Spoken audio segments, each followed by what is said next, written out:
Hello everyone. Today we will be discussing about cornea, which is the transparent part of the eye.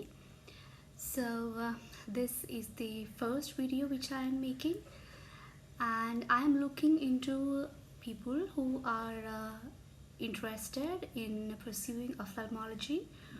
Also, people who are preparing for their entrance examinations, and also for myself, so that I too can build up on the same platform which I am making here. In this video we will be dealing with cornea, its layers, its functions, its physiology and anatomy. The whole topic of cornea is very difficult to incorporate into a single video because, as all of you know, it has got a complex architecture. So I will be trying to deal in small videos of around 10 to 15 duration each. Now coming to cornea, you all know it is a transparent part of the eye. So why is it transparent? It is because of the collagen fibers contained in it. So you all know not only cornea, also conjunctiva, sclera also has got collagen fibers. But what makes cornea transparent is the uniform arrangement of collagen fibers, which gives it the transparent character. Now, there are mainly two functions for the cornea. One is it acts as a transparent media so that the light rays from the outside environment can be focused onto the retina, which we consider as the screen. And also the cornea has got tight junctions, desmosomes, which acts as a protective barrier from the invading microorganisms and other pathogens from the outside environment. Now let us look a further more detail into cornea. So I've already told cornea, it is avascular, it is transparent. It also contributes 2/3 of total refractive power of the eye.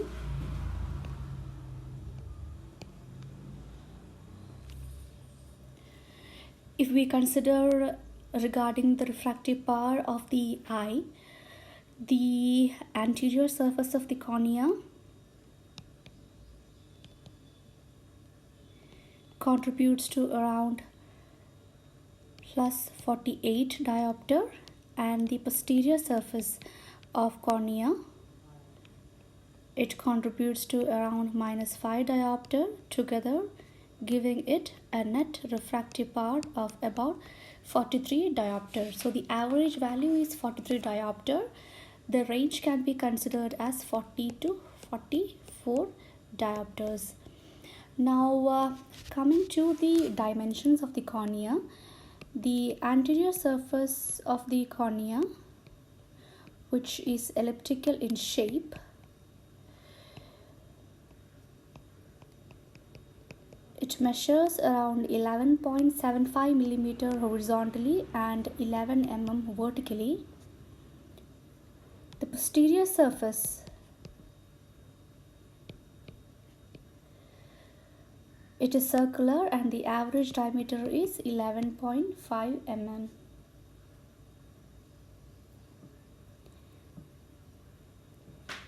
Now coming to the thickness of the cornea,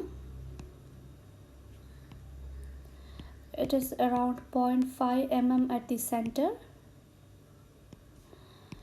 and around 0.7 mm at the periphery.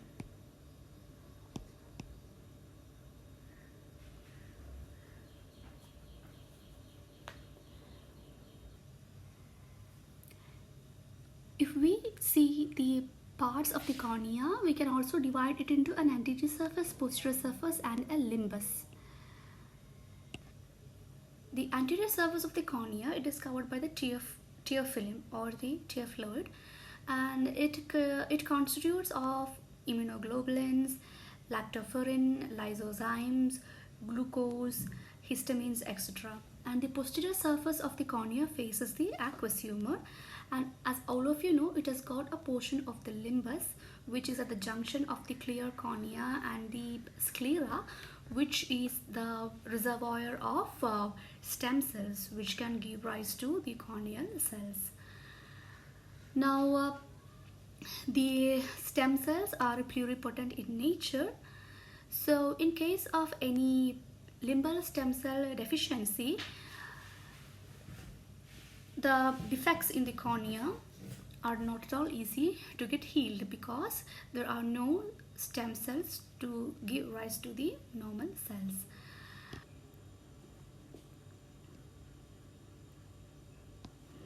We also told that the cornea helps in focusing the light rays. It is because of the difference of the refractive media. So there is a refractive index for the cornea which helps in focusing the light onto the retina. So the refractive index of the cornea is 1.37. So since I have described the refractive index of the cornea, let us see the refractive index of the other media as well. The refractive index of air is 1. The refractive index of tear fluid, it is 1.336. As I've already told, the refractive index of cornea, it is 1.37, and the refractive index of aqueous humor is 1.336, and the refractive error of the lens is around 1.39. The nucleus is around 1.42 and the lens cortex is about 1.38. Historically, the cornea was originally considered to have 5 layers, but later a new layer known as the predecimens layer or the Duas layer was also discovered. So now the cornea is known to have 6 layers: the epithelium, Bowman's membrane, stroma or substantia propria, Duas layer or predecimens layer, the decimens membrane, and the endothelium. It can be easily remembered by the mnemonic A, B, C, D, D, E. Epithelium, Bowman's membrane, C for stroma, D for Duas layer, D for decimens membrane, and E for endothelium. Now this is the pictorial representation of the layers of the cornea. This is the epithelium, which consists of 3 types of cells. There are basal cells, there are the intermediate wing-shaped cells, and the superficial cells.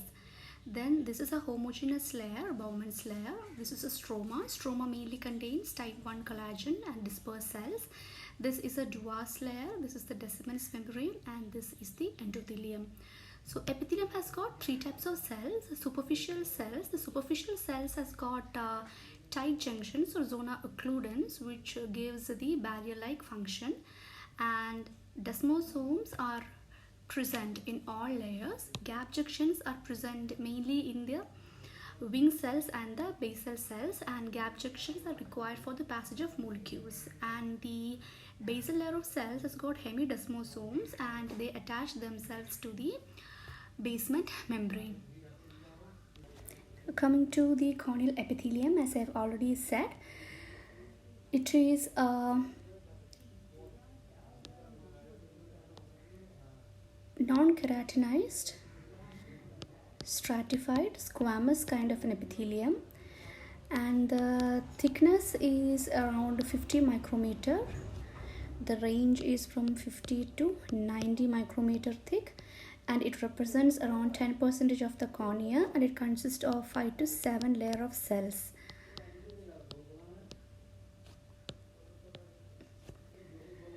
Now the 3 type of cells I have already mentioned. They are superficial cells, wing cells, and the columnar basal cells. Now the basal layer is made up of columnar cells, and the middle layer is composed of wing-shaped cells, and there are superficial cells. Now coming to each layer separately. Now coming to the detailed structure of the epithelium. This is the superficial or the surface cells, which comprises 2 to 3 layers: the wing cells, the columnar cells. Now superficial or surface cells, as you can see, these are flattened cells, and they have very sparse organelles, and they have a flattened nuclei, and there are numerous microvilli, and there are cell to cell adhesions. And these microvilli, they consist of glycocalyx, which is hydrophilic in nature. Together with the tear film mucin, it helps in the formation of a layered structure of the tear film. And also these cells have a flattened nuclei. The dimension of the cell is around 40 to 60 micrometer, and at the center it is around 4 micrometer, and towards the periphery it is around 2 micrometer thick.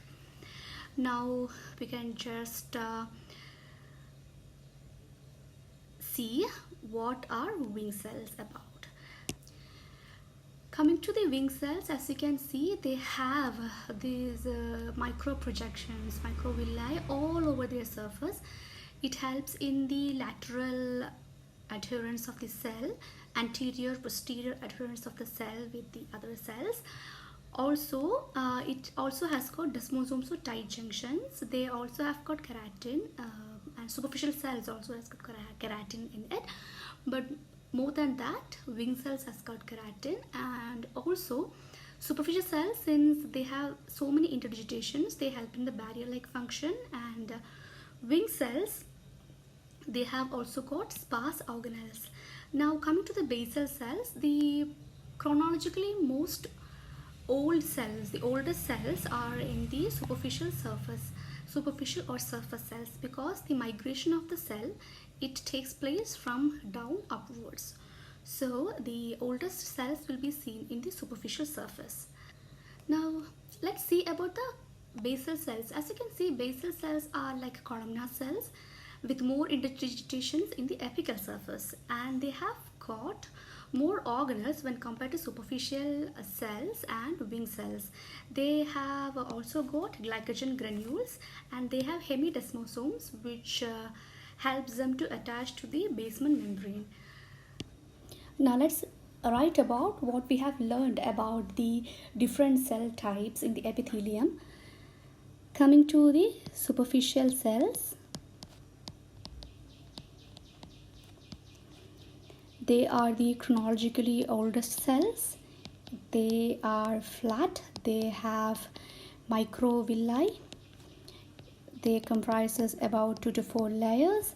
The dimension is around 62 micrometer in diameter, with 4 to 6 micrometer thick at the nucleus, and when it goes to the periphery, it becomes 2 micrometer thick.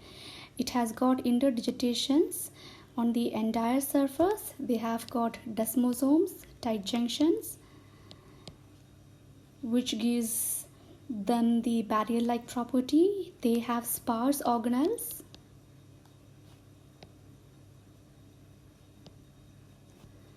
They have glycocalyx in the microvilli, which helps in tear film stability.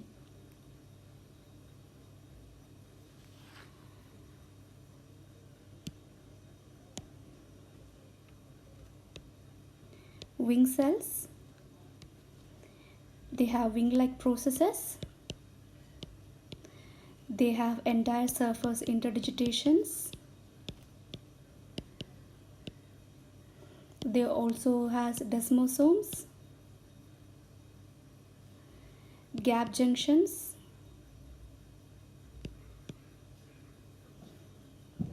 They also have sparse organelles.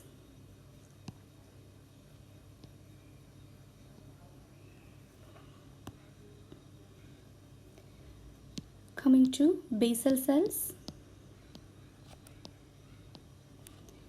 They are columnar in nature. The cell density is approximately 6000 cells per millimeter square. The width is around 12 micrometer. It forms the germinal layer of the epithelium, and it has got high mitotic activity. So only the basal cells can proliferate, and they gradually differentiate to reach the surface, and the time which it takes to reach the surface is around 7 to 14 days, and after this they desquamate.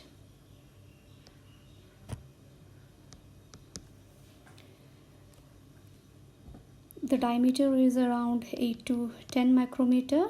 They have a flat posterior surface. The apical surface has got interdigitation.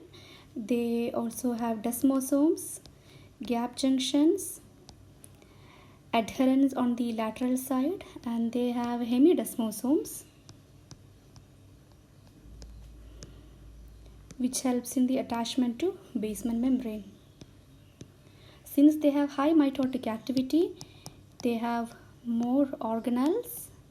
They have glycogen granules.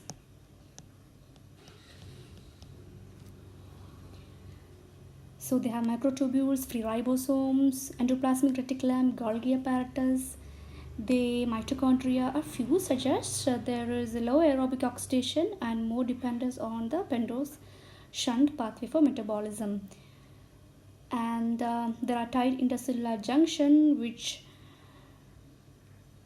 accounts for the transparency and the resistance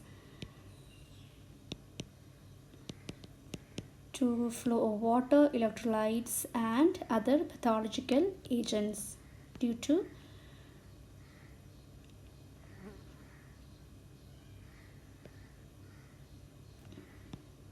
zona occludens and desmosomes,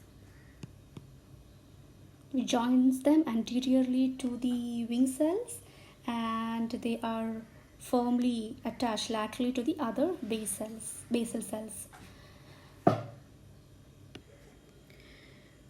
The basement membrane of the basal cells, it is sparse positive.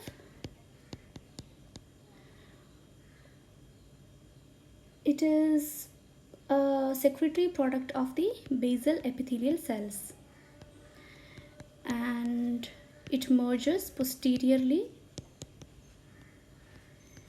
with the Bowman's membrane.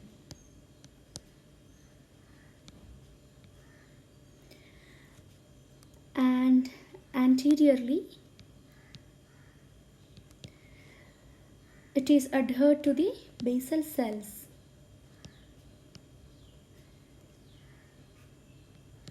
by adhesion complex. This adhesion complex, it is made up of hemidesmosomes and type 7 collagen fibrils. The basement membrane is of important in epithelial cell adhesion. If the basement membrane is abnormal, it leads to epithelial defects. So this adhesion complex, the adhesion complex, it holds the epithelium to the basement membrane. So and it also holds the epithelium to stroma. So if there is any problem with the adhesion complex, it can lead to pathologies like epidermolysis bullosa, which can lead to bullae formation. Also, with aging, we can also see duplication of the basement membrane due to abnormal epithelial adhesions, and as a matter of which it can lead to increased epithelial erosions in diseases like diabetes mellitus. Now this below is which you can see the anchoring fibrils and the anchoring plaque which helps in holding the basal cells to the basal membrane and the stroma. So this is the basal cell, and this is the anchoring fibril which is composed of type 7 collagen.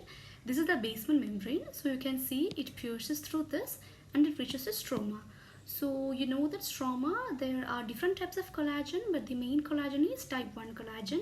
So together with the type 1 collagen and the type 7 collagen, it comprises the anchoring plaque.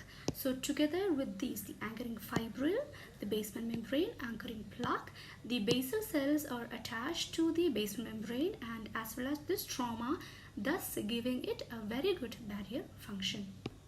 Coming to limbal stem cells, the limbal stem cells are the basal cells which are seen at the limbus.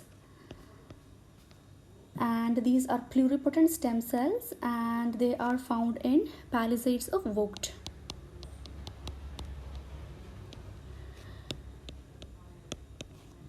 So if this is the cornea, you will be able to see in close slit lamp examination there are cigar shaped structures surrounding the cornea, the palisades of Vogt. So these are actually vascularized papillae which provide a protective environment to the stem cells which give growth factor, extracellular matrix and neural signals. So this acts as a protective environment for the limbal stem cells to grow. And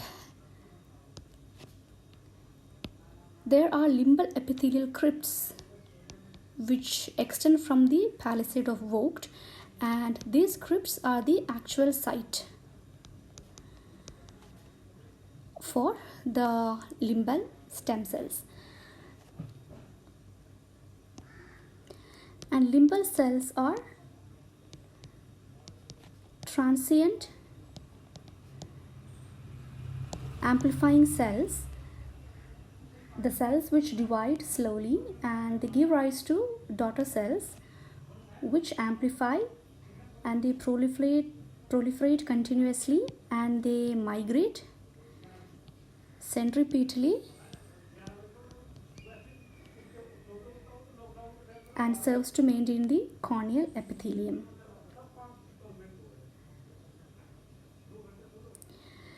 So this limbal stem cells has a high proliferation rate because the stem cells at the limbus, they exhibit P63 which gives them the high proliferation rate.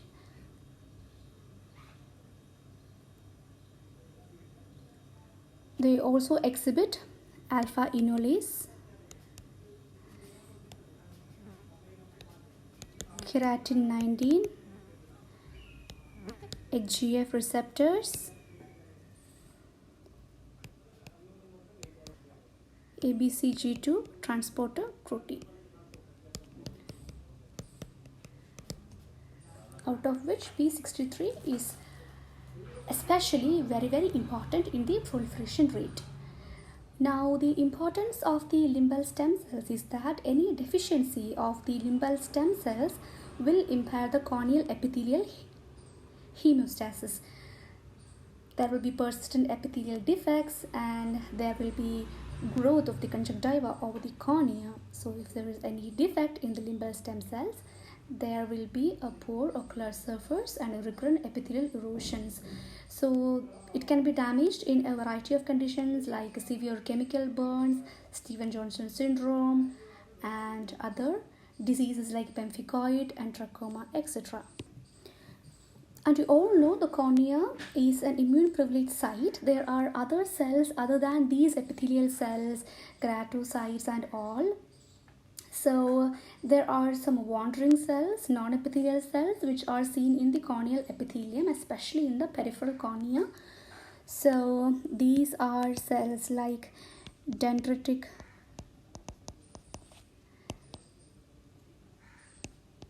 Langerhans cells, which express HLA2, which aids in the immune response. There are macrophages. There are lymphocytes.